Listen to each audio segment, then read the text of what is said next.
Assalamualaikum warahmatullahi wabarakatuh. Perkenalkan, nama saya Zanuba Arifah Fajriani Nur dengan NIM 21030961118.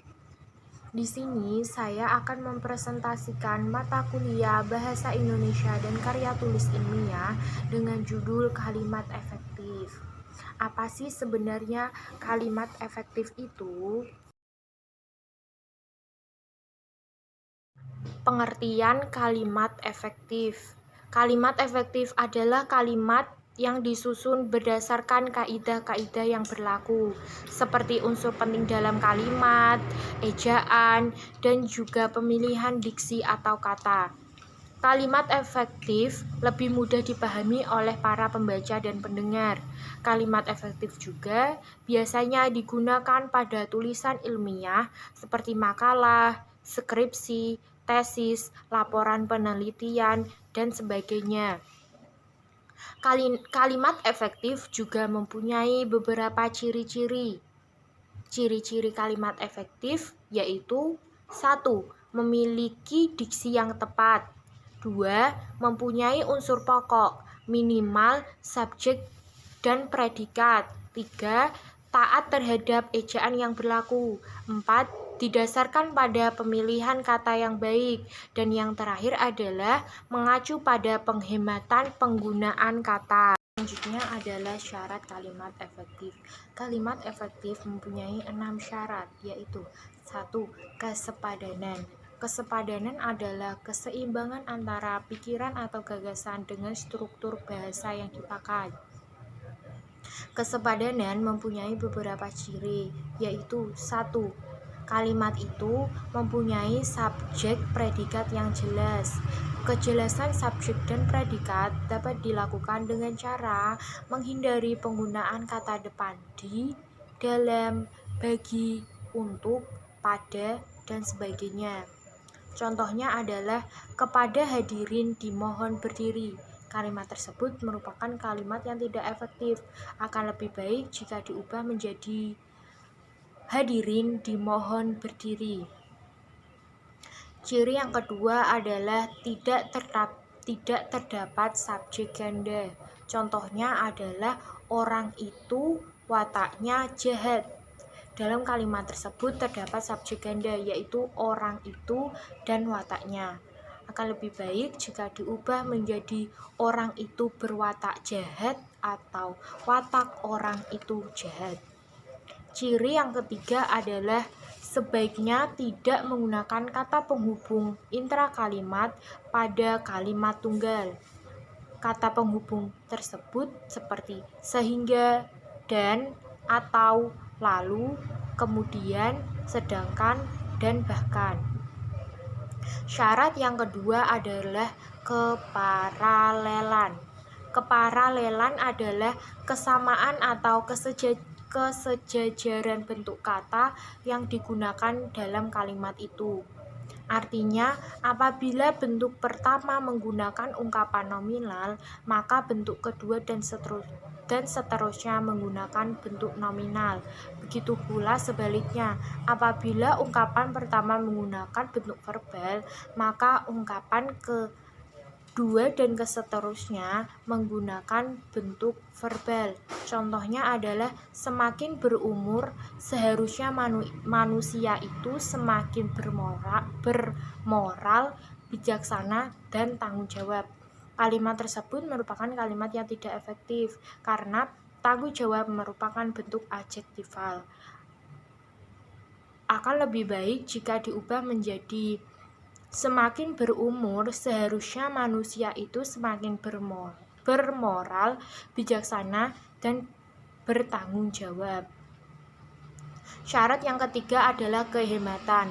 Kehematan adalah menghindari penggunaan kata, frase, atau bentuk lain yang tidak perlu sejauh tidak menyalahi kaidah dan tidak mengubah makna.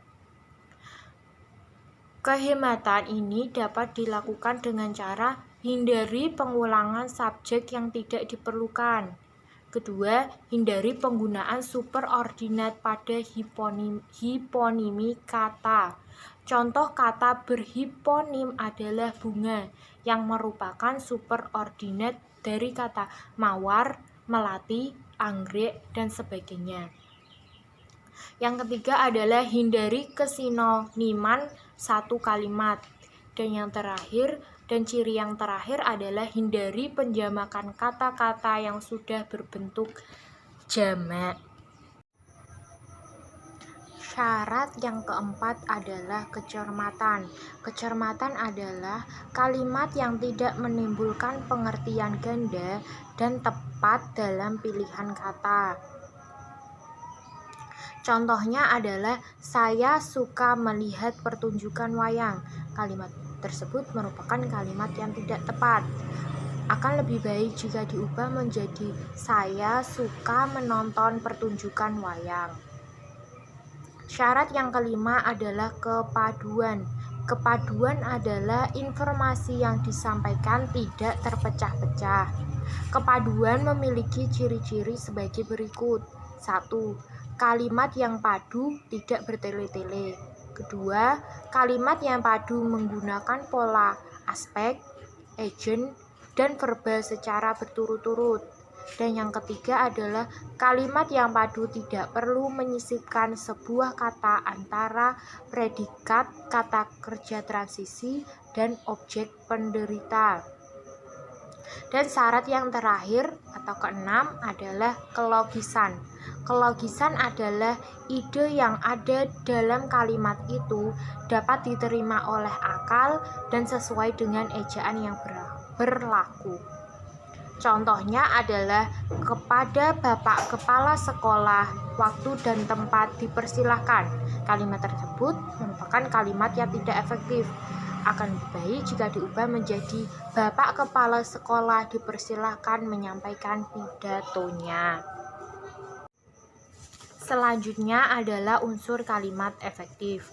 Kalimat efektif mempunyai 5 unsur, yaitu 1. Subjek. Subjek adalah bagian kalimat yang menunjukkan pelaku atau tokoh yang bisa berupa orang, benda, tempat, atau suatu masalah yang menjadi pokok pembicaraan. Unsur yang kedua adalah predikat. Predikat adalah bagian kalimat yang berfungsi memberitahu kondisi atau tindakan yang dilakukan subjek.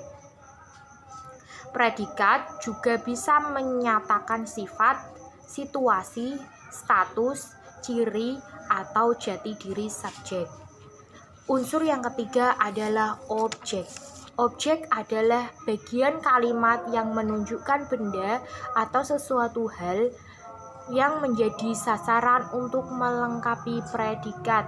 Dan unsur yang keempat adalah pelengkap. Pelengkap adalah bagian yang melengkapi predikat.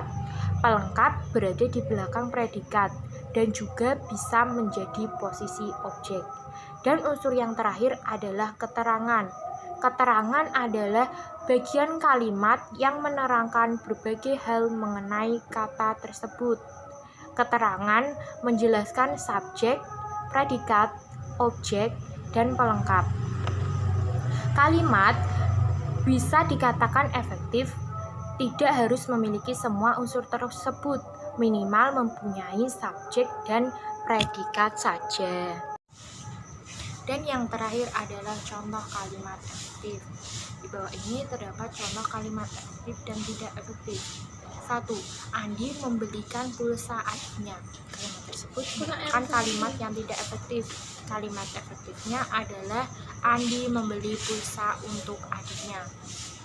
2. Baik mahasiswa baru atau mahasiswa lama dikenakan peraturan yang sama. Kalimat tersebut merupakan kalimat yang tidak efektif.